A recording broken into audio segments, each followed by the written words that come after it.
Welcome to Let Me Fix This. Enjoy the video. You start by gathering tools and warming the emblem because heat softens adhesive and reduces paint stress. Once the surface is warm, apply painter's tape around the emblem to protect the paint.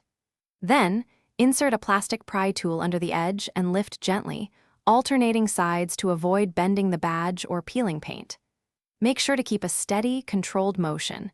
If resistance spikes, reapply heat and continue slowly so the emblem comes free without damaging the panel.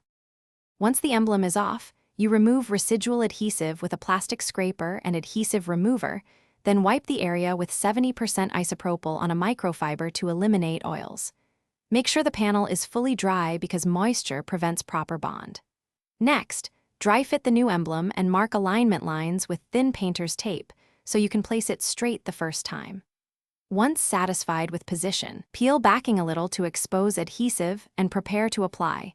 Precision here prevents crooked placement.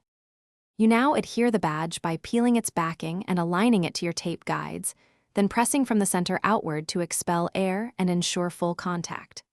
Apply firm pressure for 30-60 seconds and avoid washing or driving through high pressure for at least 24 hours so the adhesive can cure.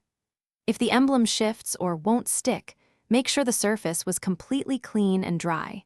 If paint lifts or adhesion fails, stop and switch to recommended automotive double-sided tape, or consult a pro to prevent worsening damage. Thanks for watching. If you found this helpful, don't forget to like and subscribe.